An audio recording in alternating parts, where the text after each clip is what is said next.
नमस्कार दोस्तों, जय जोहार, जय हिंद। मैं रविशंकर यादव स्वागत करता हूं आप सभी का हमारे यूट्यूब चैनल पर। चलिए, हम पढ़ रहे हैं भारत का मध्यकालीन भारत का इतिहास। और मध्यकालीन भारत के इतिहास के अंतर्गत दिल्ली सल्तनत हम लोग पढ़ रहे थे। और दिल्ली सल्तनत में हमने आपको 1206 से लेकर 1290 तक जो गुलाम वंश था उसकी हम लोगों ने अभी तक बात कर ली, पढ़ लिए। आज हम टॉपिक स्टार्ट करने वाले हैं क्या, खिलजी वंश, है ना। तो खिलजी वंश जिसका समय है 1290 से 1223 तक, है ना। तो लास्ट क्लास में हमने देखा था कि अंतिम शासक जो था क्यूमर्स, शमसुद्दीन क्यूमर्स, उसकी हत्या करके जलालुद्दीन फिरोज खिलजी, या फिरोज खिलजी नाम था, जलालुद्दीन के नाम से शासक बना वो। तो फिरोज खिलजी ने क्या किया था, नाम क्या था, फिरोज खिलजी। और इस फिरोज खिलजी ने क्या किया था, क्यूमर्स की हत्या करके, फिरोज खिलजी ने किसकी हत्या की थी, क्यूमर्स, शमसुद्दीन क्यूमर्स, शमसुद्दीन क्यूमर्स की हत्या करके खिलजी वंश की क्या की स्थापना की। तो ये जो खिलजी वंश की स्थापना हुई है, इस खिलजी वंश की स्थापना को खिलजी क्रांति भी कहा जाता है। क्या कहा जाता है, खिलजी क्रांति कहा जाता है। अब खिलजी क्रांति क्यों कहा जाता है, इस पर थोड़ा सा 2-4 पॉइंट हम बात करेंगे। देखो, इस वंश को खिलजी क्रांति क्यों कहा जाता है, खिलजी वंश की स्थापना हुई है उसको खिलजी क्रांति के नाम से क्यों कहा जाता है। क्यों कहा जाता है, क्योंकि यह धारणा, एक धारणा था कि केवल विशिष्ट वर्ग या उच्च कुल के लोग ही क्या कर सकते हैं, शासन कर सकते हैं। यह धारणा कमजोर हुई, ठीक है। विशिष्ट या उच्च कुल के लोग, विशिष्ट या उच्च कुल के लोग क्या कर सकते हैं, लोग ही शासन कर सकते हैं।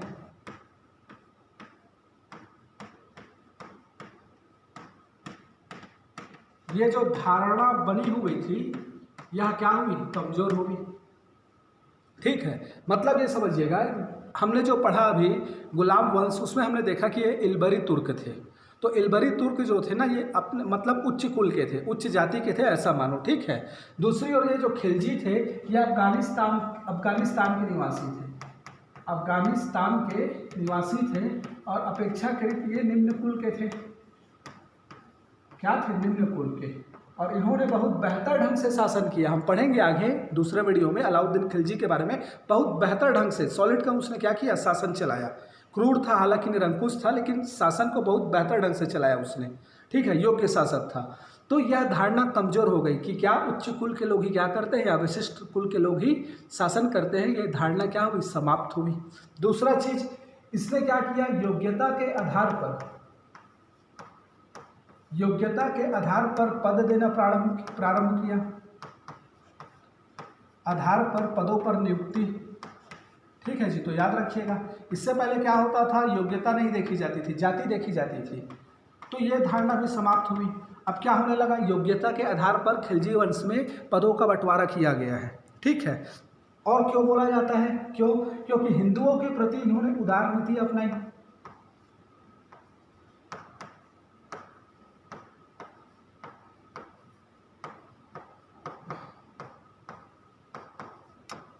और साथ में बोला जाता है कि अब खिलजी ही थे जिन्होंने सर्वप्रथम दिल्ली सल्तनत का विस्तार दक्षिण भारत में किया, ठीक है। ये जो दिल्ली सल्तनत था, दिल्ली सल्तनत का विस्तार कहाँ हुआ, दक्षिण भारत में हुआ, दक्षिण भारत में। तो याद रखिएगा, ये उपरोक्त 4 कारण है जिसके वजह से इसको बोला जाता है क्या किया गया, खिलजी क्रांति के नाम से जाना जाता है। एक कारण और बोल सकते हैं कि धर्म और राजनीति को अलग किया गया, ठीक है। धर्म और राजनीति का पूर्णतः क्या किया, पृथक्करण किया गया इस काल में। इसको भी आप यहाँ लिख सकते हो, धर्म और राजनीति को क्या किया गया, पृथक्करण किया गया। धर्म और राजनीति को अलग किया गया। तो ये कोशिश हमने देखा है कि बलबन ने भी किया था, उलेमाओं को पृथक कर दिया, बोला कि भाई धर्म अपनी जगह में है। बलबन ने कोशिश किया था, बलबन ने भी ये काम किया। लेकिन बलबन के बाद हम लोग देखेंगे अलाउद्दीन खिलजी जो आता है ना, उसने क्या किया, धर्म को पूर्णतः राजनीति के अधीन कर दिया, अपने नियंत्रण ले आया धर्म को, ठीक है, तो ये काम उसने किया था। तो ये जो उपरोक्त कारण है, इस कारण की वजह से इसको खिलजी क्रांति के नाम से जाना जाता है, खिलजी वंश की स्थापना को। कारण क्या है, यह धारणा कमजोर हुई कि विशिष्ट या उच्च कुल के लोग ही क्या कर सकते हैं, शासन कर सकते हैं। दूसरा मैं क्या बोला, इन्होंने योग्यता के आधार पर पद देना प्रारंभ किया, ना कि जाति या धर्म के आधार पर। इन्होंने क्या किया, हिंदुओं के प्रति उदार नीति अपनाई। सर्वप्रथम खिलजी के काल में ही दक्षिण भारत पर दिल्ली सल्तनत का विस्तार या नियंत्रण स्थापित हुआ। और साथ में क्या बोल रहा हूँ, धर्म एवं राजनीति को इन्होंने क्या किया, पृथक किया। इसलिए इसको क्या बोला जाता है, खिलजी क्रांति के नाम से खिलजी वंश की स्थापना को देखा जाता है। ठीक है, चलिए अब हम बात करते हैं इसके शासकों की। तो इसके शासक में मुख्यतः आपने को दो शासक के बारे में पढ़ना है। एक शासक है आपका फिरोज खिलजी और दूसरा है आपका क्या, अलाउद्दीन खिलजी। तो आप लोग अभी बात करेंगे इस वीडियो में फिरोज खिलजी की। तो फिरोज खिलजी जो जलालुद्दीन फिरोज खिलजी के नाम से, जलालुद्दीन फिरोज खिलजी के नाम से गद्दी पर बैठा। किस नाम से गद्दी पर बैठा था, जलालुद्दीन फिरोज खिलजी के नाम से गद्दी पर बैठा, जिसका शासनकाल था 1290 से 1296। चलिए इसके बारे में अपने को थोड़ा सा सामान्य बातें।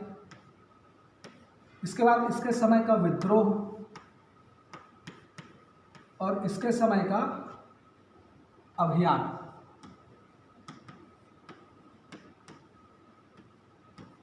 इतना चीज को अपने को देखना है।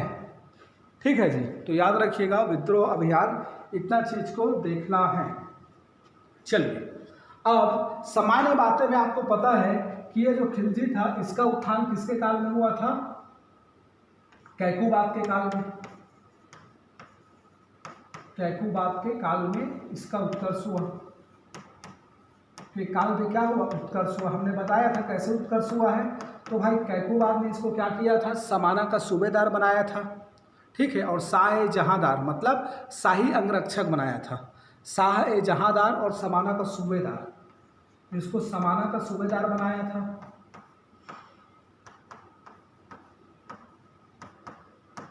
साथ में शाह ए जहांदार। शाह ए जहांदार मतलब क्या, ये क्या था, शाही अंगरक्षक का पद था। और साथ में इसको क्या किया था, शाइस्ता खां की उपाधि दी थी। शाइस्ता खां की उपाधि दी थी। इसके बाद इसने क्या किया, क्यूमर्स को इसको मरवा दिया था, कैकूबाद को यमुना नदी पे फेंकवा दिया था और क्यूमर्स को शासक बनवा दिया और उसके संरक्षक के तौर पे काम किया और उसकी हत्या करके फिर क्या की, खिलजी वंश की स्थापना की। ठीक, इसके बाद इसने क्या किया, तो याद रखिएगा उसकी हत्या करने के बाद कैकूबाद के द्वारा निर्मित किलोखरी पर अपना, किलोखरी महल पर, किलोखरी महल पर अपना राज्य अभिषेक किया। राज्य अभिषेक किया और 1 वर्ष तक यही रहा। 1 वर्ष तक यहाँ रहा ये। ठीक है, उसके बाद 1 वर्ष के बाद अमीरों के बुलाने पर दिल्ली गया। अमीरों के बुलाने पर दिल्ली गया। ठीक है, बुलाने पर क्या गया, दिल्ली गया। चलो, तो सामान्य बातें में ये कुछ पॉइंट आपको माइंड में रखना है। इसके अलावा भी कुछ पॉइंट है, उसकी मैं बात करता हूँ। इसने देखो इसने क्या किया, याद रखिएगा, ये जब शासक बना, किलोखरी में अपना राज्याभिषेक किया, उस दौरान इसकी जो उम्र थी यह 70 साल थी। तो यह दिल्ली सल्तनत का सबसे बूढ़ा शासक था। क्या था, दिल्ली सल्तनत का सबसे बूढ़ा शासक। ठीक है, बूढ़ा शासक था, याद रखिएगा दिल्ली सल्तनत का सबसे बूढ़ा शासक था। इसने क्या किया, बलबन की रक्त एवं लौह नीति, रक्त एवं लौह नीति का त्याग कर, इसको त्याग दिया इसने। और इसका त्याग कर क्या की, उदारता की नीति अपनाई। उदारता की नीति अपनाई, है ना। इस उदारता में हिंदुओं के प्रति उदारता की नीति अपनाई। याद रखिएगा, हिंदुओं के प्रति भी क्या हुआ, उदार हुआ,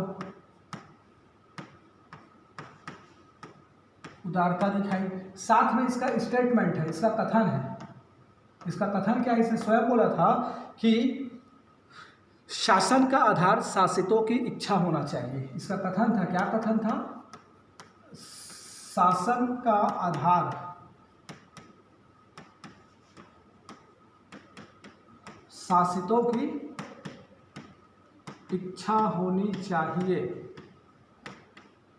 याद रखिएगा कि क्या बोला गया था कि शासन का आधार शासितों की इच्छा होनी चाहिए। ठीक है। दूसरा एक और कथन दिया था कि मैं बूढ़ा मुसलमान हूँ, मैं बूढ़ा मुसलमान हूँ और मुसलमानों का रक्त बहाना मेरी आदत नहीं है, और मुसलमानों का रक्त बहाना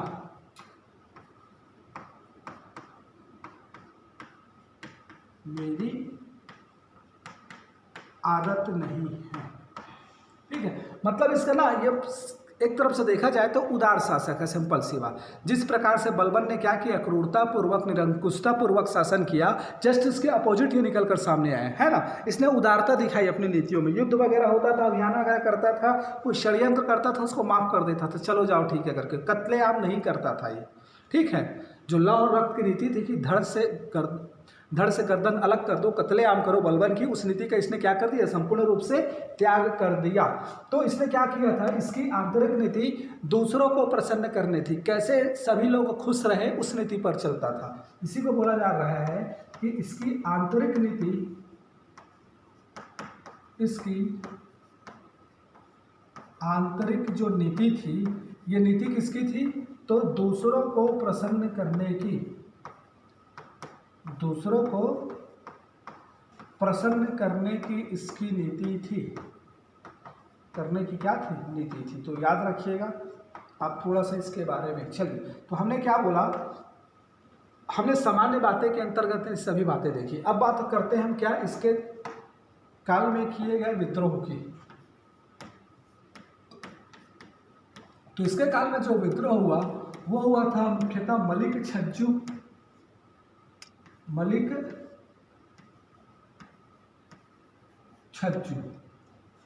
और उसके बाद मलिक ताजुद्दीन। ठीक है। तो याद रखिएगा, ये जो मलिक छज्जू था ना, बलबन का भतीजा था, इसने क्या किया था, ये कड़ा मानिकपुर का सूबेदार था, मतलब इलाहाबाद, वर्तमान इलाहाबाद। तो कड़ा मानिकपुर का ये क्या था, सूबेदार था, और इसने बलबन के विरुद्ध जलालुद्दीन के विरुद्ध क्या किया, विद्रोह किया। इस विद्रोह को दबाने के लिए, इस विद्रोह को शांत करने के लिए, विद्रोह को शांत करने के लिए इसने किसको भेजा, तो इसने भेजा अपने भतीजे अलाउद्दीन को, अलाउद्दीन खिलजी को भेजा। और अलाउद्दीन खिलजी ने क्या किया, विद्रोह को दबाया, और उसके बाद में क्या बोला, ये उदारता की नीति अपनाता था। तो इसने क्या किया, मलिक छज्जू को माफ़ कर दिया, और अलाउद्दीन खिलजी को फिर क्या बना दिया, कड़ा मानिकपुर का सूबेदार बना दिया। याद रखिएगा क्या बोल रहा हूँ। मलिक छज्जू ने विद्रोह किया, जो कड़ा मानिकपुर का क्या था, सूबेदार था। तो अलाउद्दीन को भेजा इसने, जो इसका भतीजा था जलालुद्दीन का। तो अलाउद्दीन ने जाकर विद्रोह को शांत करवा दिया, और विद्रोह को शांत होने के बाद फिर इसको माफ़ कर दिया, और उसको क्या बोला, ठीक है तुम यहाँ से हटो, और अलाउद्दीन को क्या बना दिया, कड़ा मानिकपुर का सूबेदार बना दिया। याद रखिएगा, मतलब माफ़ कर दिया, कत्लेआम नहीं किया। मलिक ताजुद्दीन के नेतृत्व में, इसके नेतृत्व में क्या हुआ, तो मलिक ताजुद्दीन के नेतृत्व में अमीरों ने विद्रोह किया। अमीरों ने क्या किया, विद्रोह किया। तो इस विद्रोह को इसने शांत करवाया और इसको मुल्तान भिजवा दिया, जाओ भाई तुम मुल्तान जाओ करके। इसको भी मारा काटा नहीं, ठीक है, क्या बोल दिया, जाओ मुल्तान जाओ, वहाँ रहो करके। तो इसके ये कौन था, एक अमीर था, और इसी के नेतृत्व में अमीरों ने क्या किया था, विद्रोह किया था। तो इसको भी शांत करवाया और इसको कहाँ भिजवा दिया, मुल्तान भिजवा दिया। साथ में यदि देखा जाए तो इसने क्या किया, डाकुओं और ठगों को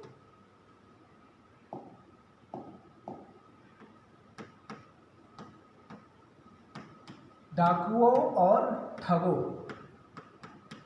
ठगों को क्या किया, माफ किया। इनको क्या कर दिया, माफ किया। और माफ करके इसको कहाँ भेज दिया, जंगल में भेज दिया, जंगलों में भेजवा दिया। तो उसको मुल्तान भिजवाया और इनको कहाँ भिजवा दिया, जंगलों में भिजवा दिया। तो याद रखिएगा, ठीक है। तो मैं क्या बोला, इसने क्या किया, उदारता की नीति अपनाई थी। लौह एवं रक्त की नीति को त्याग कर उदारता की नीति अपनाई थी, जो यहाँ स्पष्ट रूप से दिख रहा है। विद्रोही लोग को इसने क्या कर दिया, माफ क्षमादान करने की नीति अपनाई, ठीक है। साथ में इसने क्या किया, याद रखिएगा, ये इसके ऊपर लगता है ब्लेम कि ये जस्ट इन तीनों के अपोजिट था, उदारता की नीति के अपोजिट था। क्या, एक व्यक्ति था सीदी मौला, ये ईरानी फकीर था, ईरानी फकीर था। इसके ऊपर आरोप था, क्या आरोप था, तो इसके ऊपर आरोप था सुल्तान के विरुद्ध षड्यंत्र रचने का, ठीक है। तो मैं क्या बता रहा हूँ, एक ईरानी फकीर था जिसका नाम क्या था, सीदी मौला। इसके ऊपर आरोप था कि इसने क्या किया है, सुल्तान के विरुद्ध षड्यंत्र रचा है। तो इसने क्या किया है, सुल्तान के विरुद्ध षड्यंत्र रचा है, तो इसको ना हाथी के पैरों से कुचलवा दिया था, हाथी के पैरों से कुचलवा के इसकी हत्या करवा दी। तो ये एक थोड़ा अपोजिट कदम है इसकी नीति के विरुद्ध जाकर, तो इसको भी थोड़ा याद रखिएगा। तो ये कुछ विद्रोह थे जो इसके काल में हुए थे। मलिक छज्जू का, मलिक ताजुद्दीन का, डाकू और ठगों को क्या किया, माफ़ किया और कहाँ भिजवा दिया, जंगलों में भिजवा दिया, जाओ उधर जीना खाना करके। और साथ में क्या, सीदी मौला जो था जिसके ऊपर सुल्तान के विरुद्ध षड्यंत्र करने का आरोप था, उसको इसने क्या किया, हाथी से कुचलवा दिया। चलिए अब इसके बाद हम देखते हैं कि इसके काल में जो अभियान हुए हैं, अभियान किया गया, तो इसके काल में अभियान हुआ, ठीक है। चलो देखो क्या क्या अभियान हुआ। तो एक अभियान हुआ रणथंभौर का, रणथंभौर। दूसरा अभियान हुआ भिलसा का, और तीसरा अभियान हुआ देवगिरी का। किसका, देवगिरी का। तो याद रखिएगा, रणथंभौर का अभियान इसने स्वयं किया और सफल नहीं हुआ, ठीक है। इसमें इसको सफलता प्राप्त नहीं हुई, याद रखिए। रणथंभौर का अभियान, यहाँ पर रणथंभौर का जो शासक था वो था हम्मीरदेव चौहान, बहुत शक्तिशाली शासक था, हम्मीरदेव चौहान। तो ये जो हम्मीरदेव चौहान था, ये बहुत शक्तिशाली शासक था रणथंभौर का। तो रणथंभौर के किले में जाकर इसने क्या किया, घेराबंदी किया। जलालुद्दीन फिरोज खिलजी ने घेराबंदी किया, कई महीनों तक किए रहा, और अंततः क्या हुआ, इसको लगा कि मैं नहीं जीत पाऊंगा, थक हार कर क्या हुआ, चलो भाई सेना वापस चलो करके वापस आ गया। तो ये क्या हुआ, असफल हुआ। ये दोनों जो अभियान था ना, इसको इसने स्वयं नहीं किया, इस दोनों अभियान को किया अलाउद्दीन खिलजी ने, जो इसका भतीजा था। आगे बढ़ के यही शासक बनता है, फेमस शासक है ना, अलाउद्दीन खिलजी ने, है ना। तो इसको जो किया था बिना अनुमति के किया था, क्या, बिना अनुमति के। किसको किया था, चलो। तो ये जो भिलसा का आक्रमण था, भिलसा का अभियान किया, यहाँ से इसको अपार मात्रा में, है ना, या बहुत मात्रा में क्या हुई, धन संपत्ति प्राप्ति हुई, बहुत मात्रा में क्या हुई, धन संपत्ति प्राप्त हुआ। तो याद रखिएगा, ये बहुत मात्रा में धन संपत्ति की जो प्राप्ति हुई थी ना, इसके मन में इससे लालच उत्पन्न हो गया था अलाउद्दीन खिलजी के। तो ये तो जो धन संपत्ति की जो प्राप्ति हुई थी, इसको लाकर सुल्तान को दे दिया, लेकिन यहीं से इसके मन में क्या आ गया था, लालच आ गया था, और ये इसने सुल्तान बनने का सोच लिया था। इसके बाद इसने क्या किया, बिना उसको इन्फॉर्म किए, जलालुद्दीन को बिना बताए, इसने क्या किया, देवगिरी का अभियान किया। अब देवगिरी का अभियान किया, इस समय यहाँ देवगिरी का शासक था, उस शासक का नाम था यहाँ रामचंद्र देव। कौन था, रामचंद्र देव। रामचंद्र देव यहाँ का शासक था, और ये रामचंद्र देव पराजित होकर इससे क्या करता है, समझौता करता है। पराजित होकर क्या करता है, समझौता करता है। समझौता में बोलता है कि भाई मैं क्या करूँगा, कर भी दूंगा और धन संपत्ति इसको देता है, धन संपत्ति प्रदान करता है, बहुत मात्रा में प्रदान करता है ना, अथाह मात्रा में। याद रखिएगा। बहुत ज़्यादा मात्रा में क्या करता है, धन संपत्ति इसको प्रदान करता है, किसको, अलाउद्दीन खिलजी को। ठीक, इतना याद रखिएगा। थोड़ा सा एक चीज़ मैं और यहाँ बता रहा हूँ, थोड़ा सा याद रखिएगा। इसको हम लोग यहाँ ले लेते हैं, या याद रखिएगा। इसी के समय मंगोलों का आक्रमण हुआ था, किसका, इसको आप पहले लिखिएगा लेकिन, ठीक है। मंगोलों का आक्रमण इसके समय हुआ, मंगोलों का आक्रमण, ठीक है। तो ये जो मंगोल आक्रमण हुआ, ये जो मंगोल आक्रमण हुआ था, मंगोल आक्रमण, यह आक्रमण हुआ था अब्दुल्ला के नेतृत्व में। एक नाम था व्यक्ति क्या, अब्दुल्ला के नेतृत्व में, और इसका सेनापति कौन था, ये था उलुग खां। कौन था, उलुग खां, ठीक है। ये क्या था, सेनापति। तो ये जो अब्दुल्ला के नेतृत्व में आक्रमण हुआ, इसमें क्या हो गए, पराजित हो गए। और पराजित होने के बाद समझौता करके हर्जाना वगैरह देकर ये क्या हो गया, वापस चले गए। लेकिन ये जो उलुग खां था सेनापति, ये जो सेनापति था उलुग खां, इसने क्या किया, अपने 4000 समर्थकों के साथ, 4000 समर्थक जो इसके मुस्लिम थे, सेना थे, 4000 समर्थकों या सेना के साथ इसने क्या किया, यही रुकने का प्लान बना दिया, भारत में रुकने का मन बनाया, भारत में रुकने की इच्छा जाहिर की। इसके बाद इसने क्या किया, दिल्ली में एक स्थान इनको प्रदान किया गया, दिल्ली में एक स्थान प्रदान किया गया जहां ये निवास करने लगे। यह स्थान कहलाता है आपका मंगोलपुरी, मंगोलपुरी, ठीक है। और ये उलुग खां जो था, जो अपने 4000 सेनाओं के साथ यहाँ रुका, इनको नव मुस्लिम कहा गया। क्या बोला गया, नव मुस्लिम। ये उलुग खां प्लस 4000 सेना, इनको क्या बोला गया था, इनको बोला गया नव मुस्लिम।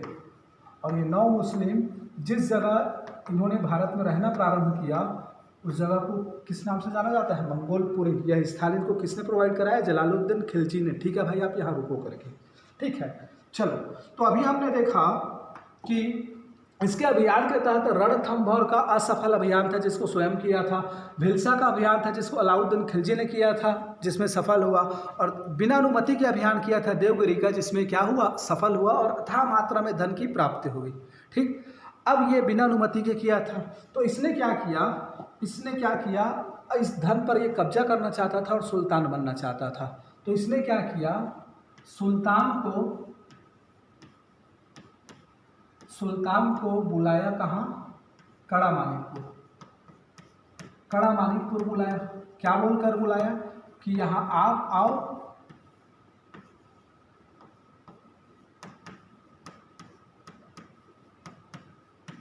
शर्त के साथ बुलाया, ठीक है।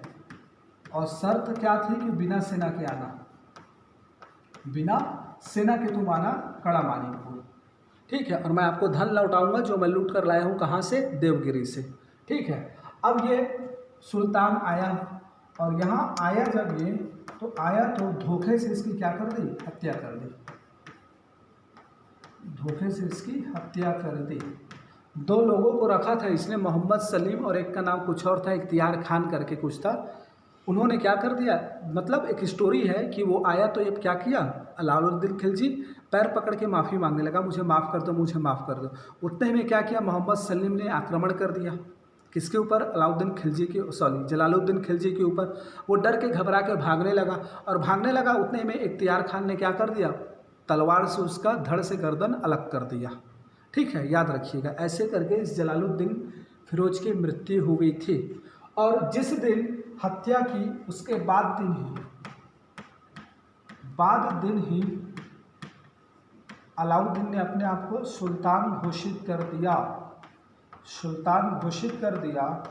और इस सुल्तान के धड़ को 20 दिनों तक बोला जाता है शहर में घुमाया गया। कहाँ घुमाया गया, शहर में घुमाया गया। इसी पर एक कथन है बर्नी का, बर्नी ने बोला है, क्या बोला है बर्नी ने, कि सुल्तान के मस्तिष्क से रक्त अभी टपक ही रहा था कि अलाउद्दीन ने अपने आप को सुल्तान घोषित कर दिया। बात समझ रहे हो क्या दे रहा हूँ।